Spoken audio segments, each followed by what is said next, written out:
نبی صلی اللہ علیہ وسلم نے فرمایا کہ 7 جو مہلک گناہ ہیں اس سے بچو، تو صحابہ نے کہا کہ نبی صلی اللہ علیہ وسلم وہ ماہن، کہ یہ 7 ہلاک کرنے والے گناہ کون سے ہیں، وہ گناہ کون سے ہیں؟ تو نبی صلی اللہ علیہ وسلم نے پہلا جو گنایا وہ الشرک باللہ، اللہ کے ساتھ شریک ٹھہرانا۔ سب سے بنیادی چیز جس کا اس کے اندر ذکر کیا گیا ہے وہ ہے شرک۔ اور شرک یہ ہے کہ اللہ رب العالمین کی عبادت میں یا الوہیت میں یا اس کے اسماء اور صفات میں شریک کیا جائے، یا اللہ رب العالمین کی ربوبیت کے علاوہ الوہیت میں، چونکہ عام طور سے لوگ شرک کرتے ہیں، نظر و نیاز غیر اللہ کے لیے کرتے ہیں، رکوع سجود دوسروں کے لیے کرتے ہیں۔ تو عبادت کی جتنی بھی قسمیں ہیں، چاہے آدمی شرک ربوبیت میں کرے یا چاہے وہ الوہیت میں کرے یا چاہے اسماء اور صفات میں کرے، یہ شرک یہ بہت بڑا گناہ ہے۔ اور قرآن میں اللہ تعالیٰ نے فرمایا الذین آمنوا ولم یلبسوا ایمانہم بظلم اولئک لہم الامن وہم مہتدون، کہ جو لوگ ایمان لائے اور اپنے ایمان کے ساتھ اگر ظلم کو نہیں ملائے تو انہی کے لیے کامیابی ہے، یہی ہدایت پانے والے ہیں۔ ظلم سے مراد شرک ہے، جیسا کہ لقمان حکیم نے اپنے بیٹا سے کیا کہا کہ یا بنی لا تشرک باللہ ان الشرک لظلم عظیم، کہ میرے بیٹا شرک نہیں کرنا، اس لیے کہ شرک یہ بہت بڑا ظلم ہے۔ ظلم کس کو کہا جاتا ہے؟ وضع شیء فی غیر محلہ، جو اس کا مقام ہے نا اس مقام سے اٹھا کر کے کہیں اور رکھ دینا جو اس کا مقام نہیں ہے، یہ ظلم کہلاتا ہے۔ اب مان لیں کہ اللہ رب العالمین کے علاوہ کوئی عبادت کا حقدار نہیں ہے، کوئی آدمی اللہ کی عبادت چھوڑ کر کے کسی اور کے لیے عبادت کرے تو گویا کہ یہ ظلم ہے کہ آپ اللہ کی عبادت چھوڑ کر کے غیر کے لیے عبادت کرتے ہیں۔ تو شرک کے بارے میں جیسا کہ قرآن میں اللہ تعالیٰ نے جگہ جگہ فرمایا ہے، ایک جگہ اللہ نے فرمایا کہ جو شرک کرے گا نا اگر اسی پہ مر جاتا ہے تو اللہ تعالیٰ اسے معاف نہیں کرے گا۔ ان اللہ لا یغفر ان یشرک بہ ویغفر ما دون ذلک لمن یشاء، شرک کے علاوہ جو بھی گناہ ہے اگر اللہ رب العالمین چاہے گا تو معاف کر دے گا، لیکن شرک معاف نہیں کرے گا۔ ہاں جو شرک کی حالت میں ہی مر جاتا ہے، مشرک ہو کر کے مرتا ہے، تو اس کے اوپر جنت حرام ہے۔ انہ من یشرک باللہ فقد حرم اللہ علیہ الجنہ ومأواہ النار وما للظالمین من انصار۔ اب دیکھیں ایسے ظالموں کے لیے کوئی مددگار نہیں ہے، ایسے لوگوں کے اوپر اللہ رب العالمین نے جنت کو حرام کر دیا اور جہنم اس کا ٹھکانہ بنا دیا ہے، جنت کو حرام قرار دیا ہے، جہنم اس کا ٹھکانہ ہے۔ تو شرک کے سلسلے میں چونکہ نبی صلی اللہ علیہ وسلم کی بہت ساری حدیثوں میں بھی ہے کہ نبی صلی اللہ علیہ وسلم سے پوچھا گیا سب سے بڑا گناہ کے بارے میں، تو آپ صلی اللہ علیہ وسلم نے فرمایا کہ اللہ کے ساتھ شریک ٹھہرانا۔ تو شرک سے یہاں بچنا، نبی صلی اللہ علیہ وسلم نے کہا اجتنبوا السبع الموبقات، قالوا وما ہن یا رسول اللہ، قال الشرک باللہ۔ پہلی چیز کہ شرک سے بچنا، شرک یہ مہلک گناہوں میں سے گناہ ہے، تو شرک سے آدمی کو بچنا ہی بچنا ہے، اس سے بچے بغیر کوئی چارہ نہیں ہے۔ اگر آخرت کے اندر کامیابی چاہتا ہے تو شرک کے بارے میں وہ تفصیل سے جانے اور شرک سے وہ احتراز کرے، بچے۔ دوسری چیز ہے کہ نبی صلی اللہ علیہ وسلم نے کہا کہ السحر، جادو کرنا یہ بھی ہلاک کرنے والے گناہوں میں سے گناہ ہے۔ اور جادو کے بارے میں کہ جادو کیا ہے کہ یعنی جس کو عربی میں سحر کہا جاتا ہے، سحر، اور سحر کا مطلب ہوتا ہے، اب علماء تو اس کے مختلف توضیح اور تعریف کرتے ہیں، جس میں سے ایک تعریف تو یہ بھی ہے کہ مان لے کسی چیز کو اس کی حقیقت سے ہٹ کر کے حقیقت کے خلاف پیش کرنا، کسی چیز کو اس کی حقیقت کے خلاف پیش کرنا، جو اصل ہے نا اس کے برعکس پیش کرنا۔ یا بعض نے یہ ذکر کیا ہے کہ شروع میں شیطان سے اس میں مدد لی جاتی ہے، یا یہ کیا نام ہے شیطان کا تقرب حاصل کیا جاتا، اور پھر شیطان سے مدد لے کر کے اس کے ذریعے سے کسی کے اوپر جادو کیا جاتا ہے، اور جس کے اوپر جادو ہوتا ہے تو اس کے عقل پر بھی اس کا اثر ہوتا ہے، یعنی عقل اس کی چینج ہو جاتی ہے۔ حقیقت کے خلاف جو دکھایا جاتا ہے، جس کی کوئی حقیقت نہیں، خیالی طور پر دکھایا جاتا ہے، یہ جادو کے ذریعے سے یہ سب ہوتا ہے، اور یہ سب شیطان کی طرف سے بھی ہوتا ہے۔ تو جادو کی حقیقت ہے، جادو یہ کوئی خرافات والی بات نہیں ہے۔ قرآن میں اللہ تعالیٰ نے اس کا ذکر بھی کیا ہے نا کہ وَاتَّبَعُوا مَا تَتْلُو الشَّيَاطِينُ عَلَىٰ مُلْكِ سُلَيْمَانَ وَمَا كَفَرَ سُلَيْمَانُ وَلَٰكِنَّ الشَّيَاطِينَ كَفَرُوا يُعَلِّمُونَ النَّاسَ السِّحْرَ۔ دیکھیے کہ سلیمان علیہ السلام کی بادشاہت میں شیطان اس کے پیچھے پڑ گئے جو اس کے زمانے میں پڑھے جاتے تھے۔ وَاتَّبَعُوا مَا تَتْلُو الشَّيَاطِينُ عَلَىٰ مُلْكِ سُلَيْمَانَ وَمَا كَفَرَ سُلَيْمَانُ وَلَٰكِنَّ الشَّيَاطِينَ كَفَرُوا، لیکن شیطانوں نے کفر کیا۔ يُعَلِّمُونَ النَّاسَ السِّحْرَ، لوگوں کو جادو سکھاتے تھے۔ وما انزل علی الملکین ببابل ہاروت و ماروت، یعنی دو فرشتوں کو بطور آزمائش کے اللہ تعالیٰ نے، چونکہ اس دور میں جادو کا بہت چرچا تھا، بول بالا تھا، لوگ بہت زیادہ سیکھتے تھے، تو اللہ تعالیٰ نے دو فرشتوں کو بابل میں، ہاروت اور ماروت کو بطور آزمائش کے بھیجا، اور وہ جب آئے تو وہ بتاتے تھے کہ یہ جادو مت سیکھو، وما يعلمان من احد حتى يقولا انما نحن فتنہ فلا تکفر، وہ جادو سکھانے سے پہلے وہ بتاتے کہ ہم لوگ بطور آزمائش کے بھیجے گئے ہیں، کفر مت کرو، لیکن پھر بھی لوگ کیا کرتے تھے، سیکھتے تھے۔ فَيَتَعَلَّمُونَ مَا يُفَرِّقُونَ بِهِ بَيْنَ الْمَرْءِ وَزَوْجِهِ، کیا سیکھتے تھے؟ اس کے ذریعے سے میاں بیوی کے درمیان جدائی کروائی جاتی تھی، یعنی جادو کے ذریعے سے، سحر کے ذریعے سے ایسا بھی ہوتا ہے، جدائی کروائی جاتی ہے، یا دو بھائیوں میں جدائی کروائی جاتی ہے، یا ایسا بھی ہوتا ہے جو دو قریبی میں محبت بھی دلوایا جاتا ہے اس کے ذریعے سے، جادو کے ذریعے سے۔ تو جادو کی حقیقت ہے، یہ جادو یہ کوئی خیالی بات نہیں ہے یہ، اور خود نبی صلی اللہ علیہ وسلم کے اوپر جادو ہوا تھا نا، حضرت عائشہ رضی اللہ تعالیٰ عنہ کی حدیث ہے صحیح بخاری وغیرہ کے اندر کہ نبی صلی اللہ علیہ وسلم پر جب جادو ہو گیا تو آپ صلی اللہ علیہ وسلم کوئی کام کر بھی لیتے نا تو ایسا لگتا کہ نہیں کیے ہیں، یا جو نہیں کیے ہیں تو اس کے بارے میں کہتے کہ کر لیے۔ پھر نبی صلی اللہ علیہ وسلم دعا کرتے رہے، پھر اللہ رب العالمین نے دو فرشتوں کو بھیجا، تو ایک آئے تو نبی صلی اللہ علیہ وسلم کے سر کے پاس کھڑے ہوئے، اور دوسرے آئے تو جو پیروں کے پاس کھڑے ہوئے، پھر ان دونوں نے آپس میں بات کی کہ اس آدمی کو کیا ہوا ہے، تو کہا کہ جادو ہوا، تو کس نے کیا ہے؟ تو لبید بن عاصم نے کیا ہے، یہ یہودی تھا، لبید بن عاصم نے جو بنی زریق قبیلہ سے تعلق رکھتا تھا، اس نے جادو کیا تھا۔ تو کہا کہ کہاں؟ یہ دونوں آپس میں بات کر رہے تھے، نبی صلی اللہ علیہ وسلم سو رہے تھے، اور چونکہ نبی صلی اللہ علیہ وسلم سوتے تو آپ کے دل جاگ رہے ہوتے، آنکھیں سو رہی ہوتی لیکن دل آپ کے جاگ رہے ہوتے، تو نبی صلی اللہ علیہ وسلم سن رہے تھے، پھر ان دونوں نے آپس میں بات کی کہ کہاں کیا گیا ہے جادو، یعنی جادو کر کے کہاں؟ تو بتایا گیا کہ زروان کنویں کے اندر یہ رکھا گیا ہے۔ تو نبی صلی اللہ علیہ وسلم پھر صحابہ کو لے کر کے وہاں گئے، اس کو لے کر کے گئے اور دیکھے تو اس کو نکالا گیا، اور چونکہ فرشتے آپس میں بات بھی کیے کہ کیسے کیا گیا ہے، تو بتایا گیا کہ کنگھی کے جو دندان ہوتا ہے نا اس سے، اور بال اور کھجور کے جو گلاب کے جو خوشے ہوتے اس میں کر کے کیا گیا تھا اس میں جادو۔ پھر نبی صلی اللہ علیہ وسلم جب گئے وہاں تو دیکھے اس کو، تو ایسا لگ رہا تھا وہ کہ شیطان کا سنگ ہے، یہ سر ہے، کا نحور رؤوس الشیاطین کا لفظ آتا ہے حدیث کے اندر۔ پھر نبی صلی اللہ علیہ وسلم سے صحابہ نے کہا کہ اس کو نکال دیا، حضرت عائشہ نے کہا کہ کیوں نہیں نکلوایا، تو کہا کہ لوگوں کو فتنہ میں پڑنے کا خدشہ تھا جس کی وجہ سے آپ نے اس کو نہیں نکلوایا۔ پھر بعد میں آپ صلی اللہ علیہ وسلم نے صحابہ کو حکم دیا تو اس کو جا کر کے نکالا گیا اور اس کو مٹی کے اندر دفن کیا گیا۔ اسی مناسبت سے اللہ تعالیٰ نے آخری دونوں صورتیں نازل کی تھی، قل اعوذ برب الفلق اور قل اعوذ برب الناس، پڑھ کر کے پھونکتے تو وہ گرہیں کھولتی تھی۔ تو دیکھیے جادو نبی صلی اللہ علیہ وسلم پر بھی ہوا تھا، نبی صلی اللہ علیہ وسلم پر بھی جادو ہوا تھا، اور جادو کی حقیقت ہے، اور جادو یہ کفر ہے اسلام کے اندر، یہ حرام ہے، یہ جائز نہیں ہے۔ اس لیے آپ صلی اللہ علیہ وسلم نے کیا فرمایا کہ یہ ہلاک کرنے والے گناہوں میں سے، سحر کرنا، جادو کرنا، یہ ہلاک کرنے والے گناہوں میں سے۔ اس لیے آپ بعض صحابہ کو دیکھیں گے، بعض صحابہ نے جادوگر کو قتل بھی کروایا ہے۔ حضرت عمر رضی اللہ تعالیٰ عنہ نے اپنی دور خلافت میں عمرہ کو یہ حکم بھیجا کہ کسی بھی جادوگر یا جادوگرنی کو پاؤ تو اس کو قتل کر دو، اور 3 کے بارے میں آتا ہے کہ 3 کو قتل کیا گیا۔ اسی طرح سے حفصہ، ان کی جو بیٹی تھی، ان کے پاس ایک لونڈی تھی جو جادو کرتی تھی اس طرح سے، تو اس کو بھی اس نے قتل کروا دیا۔ تو قتل کے سلسلے میں کہ اب قتل کیا جائے گا نہیں کیا جائے گا تو یہ علماء کے یہاں اختلاف ہے، لیکن البتہ یہ کام، یہ کفریہ کام ہے، یہ جائز نہیں ہو۔ جو کفر کیا نام ہے جادو سیکھتا ہے اور جادو کرواتا ہے تو یہ منع ہے اسلام کے اندر۔ اور دیکھیے یہ سب شیطان سے مدد لے کر کے لوگ کام کرتے ہیں، شیطان سے مدد لی جاتی ہے اس کے اندر، جس میں بدلا جاتا ہے، اور شیطان اس وقت تک ایک آدمی کی مدد نہیں کرتا ہے جب تک کہ وہ حرام کام نہ کروا لے۔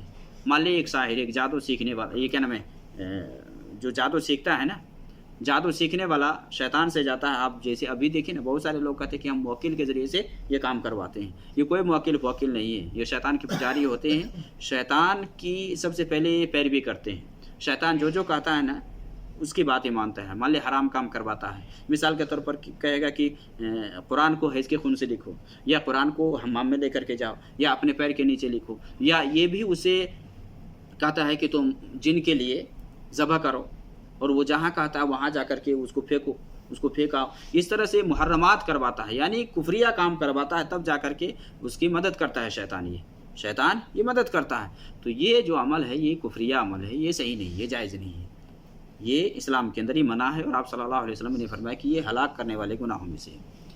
تو دوسرا گناہ ہلاک کرنے والوں میں سے کیا ہے؟ جادو کرنا، کروانا، سیکھنا یا سکھانا ہے، یہ کفریہ کام ہے، جیسا کہ اللہ تعالیٰ نے قرآن میں بھی فرمایا ہے کہ یہ کفریہ کام ہے۔ وما يعلمان کیا نام ہے، واتبعوا ما تتلو الشیاطین علی ملک سلیمان وما کفر سلیمان ولکن الشیاطین کفروا یعلمون الناس، شیطان یہ کفر کی۔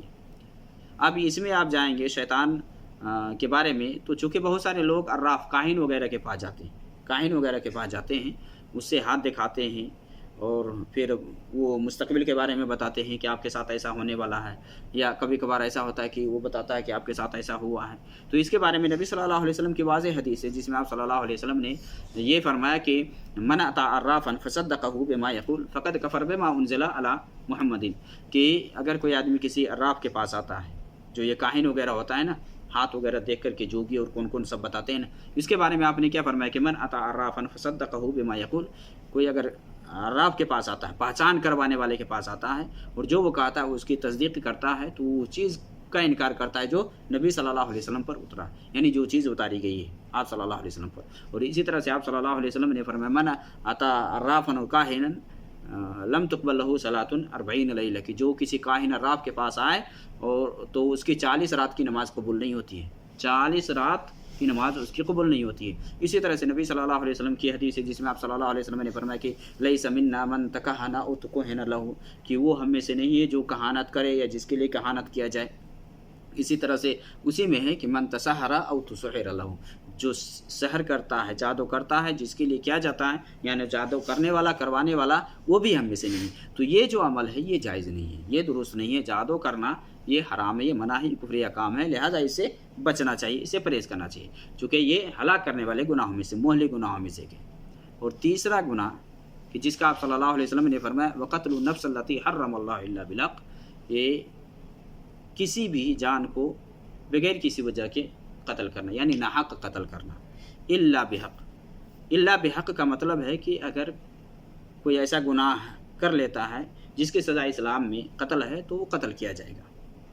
جس کا مان لے کہ اگر کوئی آدمی کسی کو قتل کر دیتا ہے، ناحق قتل کر دیتا ہے، تو قصاصاً وہ قتل کیا جائے گا، جیسا کہ نبی صلی اللہ علیہ وسلم کی حدیث ہے نا، لا یحل دم امرئ مسلم الا بإحدى ثلاث، کہ کسی بھی مسلمان کا خون حلال نہیں ہے، کسی بھی مسلمان کا خون حلال نہیں ہے الا بإحدى ثلاث، ہاں 3 کاموں میں سے اگر کوئی کام کرتا ہے تو وہاں اس کی جان لی جائے گی۔ اگر کوئی کسی کو قتل کر دیتا ہے، ناحق قتل کر دیتا ہے، تو قصاصاً وہ قتل کیا جائے گا، بدلے میں قتل ہوگا وہ۔ اور دوسرا گناہ کیا ہے کہ اگر شادی شدہ ہے، السیب الزانی، شادی شدہ آدمی اگر زنا کرتا ہے تو اس کی سزا رجم ہے اسلام کے اندر۔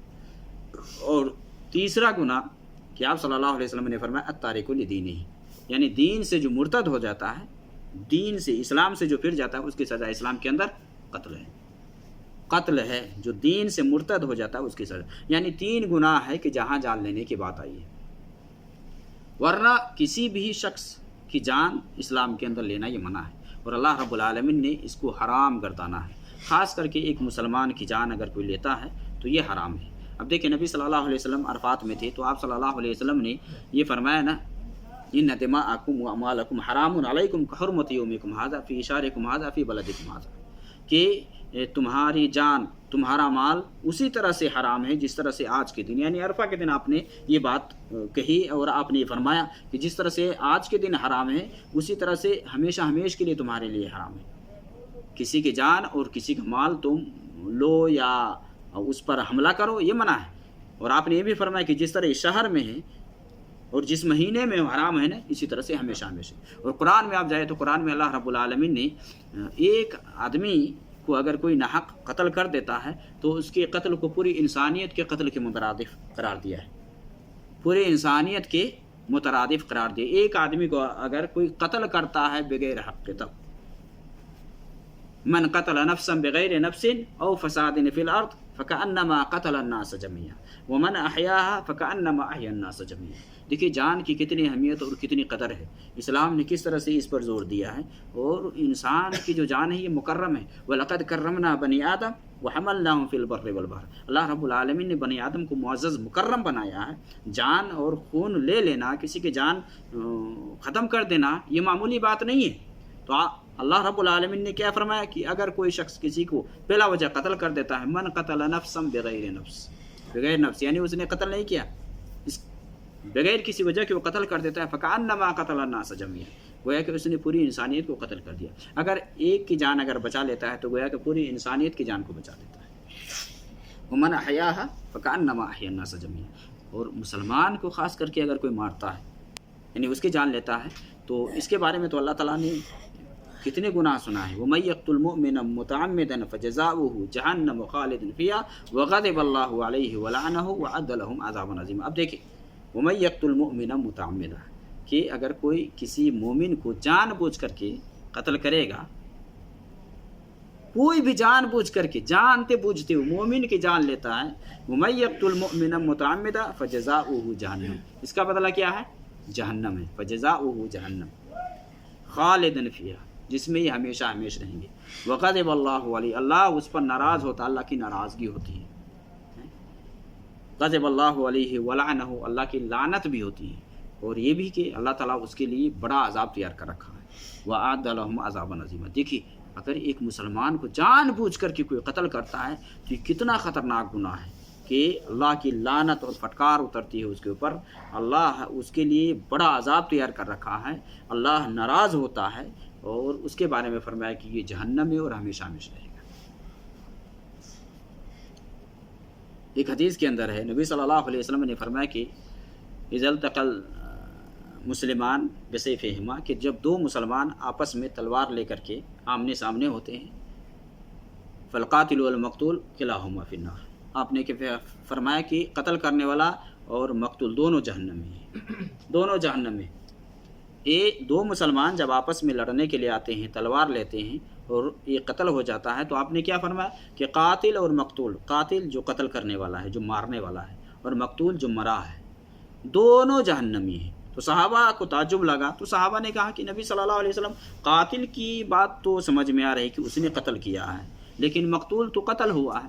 تو آپ صلی اللہ علیہ وسلم نے کیا فرمایا؟ انہ کان حریصا، یعنی وہ بھی حریص تھا، وہ بھی اس در پہ تھا کہ وہ اس کو اگر موقع ملتا، چانس ملتا تو وہ بھی اس کو قتل کر دیتا، جس کی وجہ سے دونوں جہنم۔ یہاں تک کہ اسلام میں یہاں نبی صلی اللہ علیہ وسلم کی حدیث ہے جس میں آپ صلی اللہ علیہ وسلم نے فرمایا کہ اگر کسی ذمی کو، کسی معاہد کو، یعنی مسلمان ملک میں اگر وہ عہد و پیمان کے تعلق سے رہ رہا ہے، اس کو اگر کوئی قتل کرتا ہے تو اس کے بارے میں نبی صلی اللہ علیہ وسلم نے فرمایا من قتل معاہدا لم یرہ رائحۃ الجنہ، جنت کی خوشبو بھی نہیں پائے گا۔ حالانکہ جنت کی خوشبو اتنے سال کی مسافت تک میں سونگھی جا سکتی ہیں، یعنی ایک معاہد کو کوئی آدمی قتل نہیں کر سکتا ہے۔ تو آپ دوسرے کی تو بات چھوڑے، مسلمان کو قتل کرنا، مسلمان کی جان لینا ایک کتنا بڑا خطرناک ہے، جان کی بڑی اہمیت ہے۔ تو یہ قتل کرنا اسلام کے اندر یہ بڑے بڑے گناہوں میں سے ہے کہ اگر کوئی آدمی کسی کی جان لے لیتا ہے بلا وجہ تو یہ حرام ہے، یہ جائز نہیں ہے۔ اس لیے اسلام کے اندر ہے کہ اگر کوئی قتل کرتا ہے تو اس کی سزا کیا ہے؟ یا تو وہ قتل کیا جائے گا یا دیت دے گا، دیت 100 اونٹ ہے، ایک جان کی قیمت 100 اونٹ ہے۔ اور چوتھی چیز ہے حدیث کے اندر آپ صلی اللہ علیہ وسلم نے فرمایا وَأَكْلُ الرِّبَا، سود کھانا۔ پہلی چیز بتایا شرک کرنا، جادو کرنا، دوسری چیز ہے، تیسری چیز کیا ہے؟ ناحق قتل کرنا۔ ہاں بتایا کہ 3 حالات ہے، 3 چیز ہے کہ جہاں اگر آدمی کر لیتا ہے تو وہاں اس کی جان لی جائے گی۔ اگر جان بوجھ کر کسی کو مار دیتا ہے تو قصاصاً وہ قتل کیا جائے گا۔ ہاں جو مقتول کے جو وارثین ہیں اگر دیت لے کر معاف کر دے یا بغیر دیت لیے ویسے معاف کر دے تو الگ بات ہے، ورنہ وہ قتل کیا جائے گا۔ یا اگر کوئی شادی شدہ ہے، شادی شدہ ہونے کے باوجود بھی زنا کرتا ہے تو اس کی سزا رجم ہے۔ اور تیسری چیز ہے کہ دین سے اگر پھر جاتا ہے، مرتد ہو جاتا ہے تو اس کی سزا قتل ہے۔ اس کے بعد آپ صلی اللہ علیہ وسلم نے فرمایا کہ سود کھانا یہ 7 ہلاک کرنے والے گناہوں میں سے ایک گناہ ہے۔ سود کیا ہے کہ آدمی بڑھا چڑھا کر کے لے، اللہ نے قرآن کریم کے اندر فرمایا ہے کہ وَأَحَلَّ اللَّهُ الْبَيْعَ وَحَرَّمَ الرِّبَا، اللہ تعالیٰ نے کاروبار کو، تجارت کو حلال کیا ہے اور سود کو حرام کیا ہے۔ اور قرآن میں اللہ تعالیٰ نے یہ بھی کہا ہے کہ اے ایمان والو، جو تم پہلے کر لیے ہو، اب تمہیں پتہ چل گیا، اس کا حکم آ گیا کہ یہ حرام ہے، اب پھر بھی اگر اسے باز نہیں آؤ گے فَأْذَنُوا بِحَرْبٍ مِّنَ اللَّهِ وَرَسُولِهِ، یعنی اللہ اور اس کے رسول سے جنگ کے لیے تیار ہو جاؤ، جنگ کے لیے تیار ہو جاؤ۔ تو سود لینا، چونکہ اس سلسلے میں قرآن کریم کے اندر اللہ رب العالمین نے بہت ساری آیتوں میں ذکر کیا ہے، اور یہ سود یہ حرام ہے اسلام کے اندر۔ سود حرام ہے کہ کوئی آدمی کسی کو پیسہ دیتا ہے اور اس پر بڑھا چڑھا کر کے لیتا ہے، بڑھا چڑھا کر کے لیتا ہے، اور نبی صلی اللہ علیہ وسلم نے لعنت کی ہے۔ لعن رسول اللہ صلی اللہ علیہ وسلم آکل الربا وموکلہ وشاہدیہ وکاتبہ وقالہم سوا، کہ آپ صلی اللہ علیہ وسلم نے سود لینے والے، دینے والے اور لکھنے والے اور گواہ سب کو آپ نے کہا کہ برابر ہے، ان سب پر لعنت کی، اور آپ نے کیا فرمایا؟ ہم سوا، یعنی گناہ میں سارے برابر ہیں۔ تو سودی کاروبار کرنا، سودی لین دین کرنا یہ حرام ہے، اور سود لینے سے مال بڑھتا نہیں ہے بلکہ مال گھٹتا ہے۔ وقتی طور پر تو آدمی کو لگتا ہے کہ مال بڑھ رہا ہے، لیکن حقیقت معنی میں وہ مال کم ہوتا ہے، اس کی برکت ختم ہو جاتی ہے۔ تو سودی کاروبار سے ایک مسلمان کو بچنا چاہیے۔ آج بہت سارے لوگ مسلمان ہیں، سودی کاروبار میں لگے ہوئے ہیں، سود میں پیسہ لگاتے ہیں۔ جیسا کہ مان لیں کہ ابھی یہ انشورنس وغیرہ، بیمہ وغیرہ جو کرواتے ہیں، یہ سب کیا ہے؟ کہاں سے آتا پیسہ؟ تجارت ہے کیا؟ قرآن کہہ رہا ہے کہ وَأَحَلَّ اللَّهُ الْبَيْعَ وَحَرَّمَ الرِّبَا، اللہ نے تجارت کو حلال کیا ہے اور سود کو حرام کیا ہے۔ یہ سب کیا ہے؟ کاروبار ہو رہا ہے، تجارت کیا ہے؟ آپ کو پتہ ہے اس میں کیا کاروبار ہوتا ہے، کتنا منافع ہے؟ نہیں، اس میں کچھ بھی پتہ نہیں ہے۔ آپ بھرتے رہتے ہیں 20 سال 30 سال بھرتے رہیں، پھر ایک دم پیٹی بھر کر کے، پیٹی معلوم ہے اتنا بھر کر کے پیسہ ملے گا، چلو بھائی لگ رہا ہے۔ نہیں بھائی، یہ سب سودی کاروبار ہے، یہ سب میں سود ہوتا ہے۔ آپ کو پتہ ہی نہیں ہے کہ اس پیسے سے کیا ہو رہا نہیں ہو رہا، کہاں سے یہ پیسہ آئے گا آپ کو؟ کوئی اپنے باپ گھر سے دے گا؟ تو یہ سب سے بچنا چاہیے۔ جو بھی سودی کاروبار کرتا ہے اس سے ڈرنا چاہیے، توبہ کرنا چاہیے، اور حلال طریقے سے کمائے۔ سب سے بہتر کمائی وہ ہے جو آدمی خود سے، یعنی کھانا جو خود سے کما کر کے کھاتا ہے، خود سے کما کر کے حلال طریقے سے کھاتا، یہی سب سے بہتر کمائی ہے، بجائے اس کے کہ آدمی غلط راہ لے۔ اور نبی صلی اللہ علیہ وسلم کی یہ بھی حدیث ہے نا کہ کوئی آدمی حرام طریقے کو اختیار کر کے یہ کہے گا کہ ہم زیادہ کر لیں گے، تو وہ نہیں کر سکتا، کیونکہ رزق جتنا لکھا ہوا ہے نا اتنا ہی ملے گا، اس سے آگے نہیں جا سکتا ہے وہ۔ ہاں، یہ بھی آپ صلی اللہ علیہ وسلم نے فرمایا کہ بیٹھو مت، کوشش کرو، کام کرو، لیکن اتنا جان لو کہ حرام طریقے کو اختیار کر کے یہ چاہو گے کہ ہمارے پاس زیادہ آ جائے گا، تو نہیں ہو سکتا ہے، اتنے ہی ملے گا جتنا لکھا ہوا ہے، جتنا ملا ہوا ہے۔ تو سود لینا دینا، سودی کاروبار کرنا یہ حرام ہے۔ اسی طرح سے نبی صلی اللہ علیہ وسلم نے اگلی بات جو آپ نے کہی وہ ہے کہ یتیم کا مال کھانا، یتیموں کا۔ یتیم جانتے ہیں کہ وہ بچہ ہے کہ بلوغت سے پہلے جس کا باپ مر جاتا ہے۔ یتیم وہ بچہ یا بچی ہے کہ بالغ ہونے سے پہلے جس کے باپ مر گئے ہو، ماں نہیں باپ، کیونکہ اصل سرپرست یہ باپ ہوتا ہے۔ اب یتیم کے پاس مال ہے تو اس مال کا اگر کوئی ذمہ دار بنتا ہے یا اس کا کوئی سرپرست بنتا ہے تو اسے اللہ رب العالمین نے قرآن کریم کے اندر فرمایا ہے کہ یتیم کے مال مت کھاؤ۔ اور جو لوگ یتیم کے مال کھاتے ہیں، قرآن کریم کے اندر بہت ساری آیتوں میں اور اس سلسلے میں ڈیٹیل میں پہلے ویڈیو دیا گیا تھا کہ یتیم کا مال اگر کوئی کھاتا ہے تو اپنے پیٹ میں جہنم کی آگ بھر رہا ہے، جہنم کی آگ بھر رہا ہے۔ اس لیے یتیموں کے مال کی نگہداشت اور حفاظت ذمہ داری بنتی ہے وہ شخص کی جو ذمہ دار ہے، حلال طریقے سے استعمال کرے اور بے جا تصرف نہ کرے، اور اس در پہ بھی نہ لگا رہے کہ بالغ ہونے سے پہلے جلدی اس کو ختم کر دے تاکہ اس کا مال سب ختم ہو جائے، یا یہ بھی ایسا نہ کرے کہ اس کا اچھا مال لے لے اور حرام مال اس کو ملا دے اس کے اندر، خبیث مال۔ انت تبدل الخبیث بالطیب، اللہ تعالیٰ نے بیان کر بھی دیا ہے۔ اس طرح سے چونکہ بہت سارے لوگ ہیلا سازی سے کام کرتے ہیں، ہیلا سازی سے کام کرتے تو یتیم کا مال کھانا یہ بہت بڑا گناہ ہے۔ ہاں، اگر ایک آدمی مالدار ہے تو اس کو چاہیے کہ یتیم کے مال میں سے کچھ نہ کھائے۔ فمن کان منکم غنیا فلیستعفف منہ، یعنی جو مالدار ہے تو اس سے الگ تھلگ رہے۔ ومن کان منکم فقیرا فلیأکل بالمعروف، اس طرح قرآن میں اللہ تعالیٰ نے فرمایا کہ جو غریب ہے، مان لے یتیم کے مال میں ہی اپنا پورا ٹائم صرف کرتا ہے، لگاتا ہے، اس کے نگہداشت یا دیکھ ریکھ میں لگاتا ہے، تو اللہ تعالیٰ نے فرمایا کہ اگر غریب ہے تو معروف طریقے سے کھائے، جتنا ضرورت ہے اس حساب سے کھائے گا، بے جا تصرف نہیں کرے گا۔ بہت سارے لوگ ہیں من مرضی خرچ کرتے نہیں، یہاں تک کہ اللہ تعالیٰ نے قرآن میں فرمایا ہے کہ جب بلوغت کو پہنچ جائے تو اس کا مال، یعنی یہ عقل مندی کو پہنچ جائے، رشد و ہدایت کو پہنچ جائے تو اس کا مال اس کو دے دو، حوالے کر دو یتیم کو۔ تو بلوغت کو جیسے ہی پہنچے گا اب یتیم نہیں رہے گا، یہ بچہ اب یتیم نہیں رہے گا، جب تک نابالغ ہے نا، باپ نہیں ہے تو یہ یتیم کہلاتا ہے۔ تو یتیم کے مال کھانا بھی اسلام کے اندر یہ حرام ہے، اور آپ صلی اللہ علیہ وسلم نے فرمایا کہ یہ ہلاک کرنے والے گناہوں میں سے ہے۔ اور ایک چیز آپ صلی اللہ علیہ وسلم نے فرمایا کہ میدان جنگ سے بھاگنا، کہ کافروں اور مسلمانوں میں آپس میں منہ بھیڑ ہو، آمنا سامنا ہو، تو جنگ چھوڑ کر کے بھاگنا یہ بھی بڑے بڑے گناہوں میں سے ہے۔ اللہ کہ اگر کوئی آدمی پیترا بدلنے کے لیے یا مسلمان کی اور جماعت ہے اس جماعت سے ملنے کے لیے کہ مل کر کے حملہ کریں گے تو ایسا کر سکتا ہے، پیچھے ہو سکتا ہے، لیکن پیٹھ پھیر کر کے بھاگنا یہ حرام ہے، یہ جائز نہیں، یہ درست نہیں ہے، بلکہ آپ صلی اللہ علیہ وسلم نے فرمایا کہ یہ ہلاک کرنے والے گناہوں میں سے مہلک گناہ ہے یہ، کہ کوئی آدمی میدان جنگ سے بھاگا ہے۔ تو جہاں آمنا سامنا ہو، اب قرآن میں اللہ تعالیٰ نے سورہ انفال میں بیان بھی کیا ہے نا اس کے بارے میں، یا ایھا الذین آمنوا اذا لقیتم الذین کفروا زحفا فلا تولوهم الادبار، اور پھر آگے فرمایا ومن یولہم یومئذ دبرہ الا متحرفا لقتال او متحیزا الی فئہ، یعنی پیترا بدلنے کے لیے ہوتا ہے نا آگے پیچھے کی، ہم آگے پیچھے ہوتے اور ڈائریکٹ جا کر کے حملہ کریں گے، اس طرح سے اگر کرتا ہے تو ٹھیک ہے، یا کوئی جماعت ہے، جماعت سے جا کر کے مل کر کے اس کے ساتھ حملہ کرتا ہے تو اس کے لیے وہ آگے پیچھے ہو سکتا ہے یا وہاں سے آ سکتا ہے، لیکن میدان چھوڑ کر کے بھاگنا یہ بڑے بڑے گناہوں میں سے، یعنی مان لیں یہ ساتھ ہلاک کرنے والے گناہوں میں سے ہے، تو ایسا یہ درست نہیں ہے۔ اسی طرح سے کہ ہلاک کرنے والے جو مہلک گناہ ہے ان میں سے ایک گناہ کہ پاک دامن بھولی بھالی مومنہ عورت پر بدکاری کا الزام لگانا۔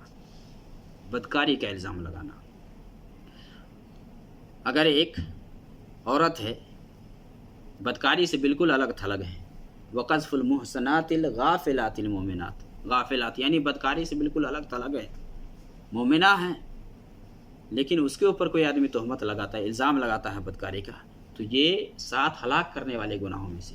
اور ایسے لوگوں کے بارے میں اللہ تعالیٰ نے قرآن میں کیا فرمایا ہے کہ جو لوگ اس طرح سے تہمت لگاتے ہیں، اگر ان کے پاس اگر 4 گواہ نہ ہو تو 80 کوڑے لگیں گے، اس کو 80 کوڑے لگیں گے، 4 گواہ لائے تبھی اس کی پیٹھ بچ سکتی ہے، ورنہ اس کی پیٹھ پہ 80 کوڑے لگیں گے۔ قرآن میں اللہ تعالیٰ کیا فرماتا ہے والذین یرمون المحصنات ثم لم یأتوا بأربعة شہداء فاجلدوہم 80 جلدہ۔ اب دیکھیے اس کی سزا کیا ہے کہ جو لوگ مومنہ عورت پر، پاک دامن عورت پر تہمت لگاتے ہیں، ثم لم یأتوا بأربعة شہداء، پھر 4 گواہ وہ نہیں لاتے ہیں، فاجلدوہم 80 جلدہ، اللہ نے فرمایا کہ 80 کوڑے لگاؤ اس کو۔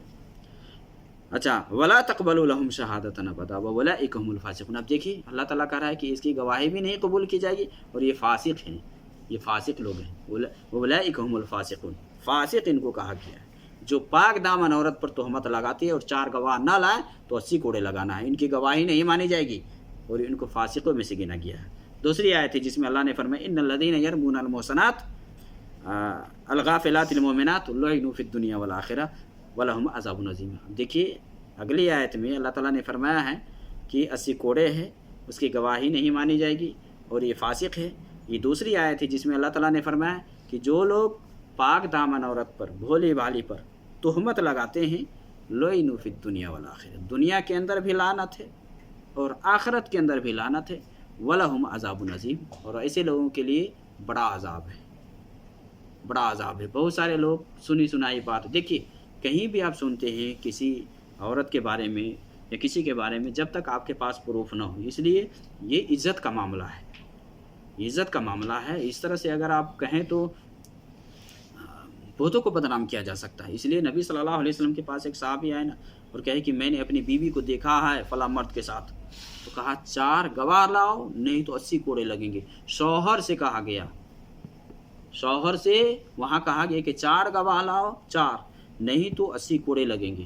تو کہے کہ کہاں سے لائے 4 گواہ؟ ہم 4 گواہ لانے جائیں جب تک تو معاملہ ختم ہے۔ اور ایک صحابی نے کہا کہ میں جاؤں گا 4 گواہ لانے کے لیے، میں تو وہیں قتل کر دوں گا۔ تو نبی صلی اللہ علیہ وسلم نے، چونکہ آپ تو وہی کے تابع تھے نا، یہ حکم تھا نا، کیونکہ یہ کوئی معمولی بات نہیں ہے۔ پھر اس صحابی نے یہ کہا کہ اللہ تعالیٰ حکم ضرور اتارے گا جس سے میری پیٹھ بری ہو جائے گی، میں بچ جاؤں گا۔ اللہ تعالیٰ نے یہی آیت اتارا، یہی اتار کر کے اللہ تعالیٰ نے بیان فرمایا والذین یرمون المحصنات ثم لم یأتوا بأربعۃ شہداء فاجلدوہم 80 جلدہ۔ اب یہاں لیان کا حکم آئے گا۔ میاں بیوی میں اگر مسئلہ ہے، شوہر دیکھ لیتا ہے بیوی کے ساتھ کسی غیر مرد کو، اس کے پاس اپنے علاوہ کوئی گواہ نہیں ہے، تو یہاں لیان کا معاملہ ہوگا، لعن و طعن کیا جائے گا، 4 قسمیں کھائے گا اور پھر 5ویں مرتبہ میں لعنت کرے گا اپنے اوپر، عورت بھی قسم کھائے گی اور پھر دونوں میں جدائی کروائی جائے گی۔ اور لیان کے تعلق سے پہلے ڈیٹیل میں بتایا گیا تھا، لیان یعنی یہ میاں بیوی کی بات ہے، دوسرے مرد کے ساتھ، دوسری عورت کے ساتھ نہیں ہے۔ اگر کوئی دوسری عورت کے اوپر تہمت لگاتا ہے، کسی اور کی بیوی ہے، تو وہاں 4 گواہ لائے گا، نہیں تو 80 کوڑے لگیں گے، یہی معاملہ۔ لیکن شوہر ہے، شوہر اگر دیکھا ہے اس کے پاس اپنے علاوہ کوئی گواہ نہیں ہے، تب یا تو 80 کوڑے لگ کر کے بچ جائے گا، نہیں تو کیا ہے، لیان ہوگا اور لیان کروانے کے بعد دونوں میاں بیوی میں جدائی کروائی جائے گی، اور بچہ عورت کی طرف منسوب ہوگی، یہ شوہر کا، اس کا بچہ نہیں ہوگا، اس مرد کا بچہ نہیں ہوگا۔ تو یہ سب اسلام میں بہت اہم بات ہے جس کو جاننا اور سمجھنا چاہیے۔ تو یہ 7 گناہ ہیں جو کہ ہلاک کرنے والے ہیں: شرک کرنا، جادو کرنا، اسی طرح سے ناحق کسی کی جان لینا، اور اسی طرح سے سود کھانا، یتیم کا مال کھانا، میدان جنگ سے بھاگنا، اور پاک دامن بھولی بھالی عورت پر تہمت لگانا۔ یہ 7 گناہ ہیں۔ اللہ رب العالمین ہمیں صحیح دین سمجھنے اور اس کے حساب سے عمل کرنے کی توفیق عطا فرمائے۔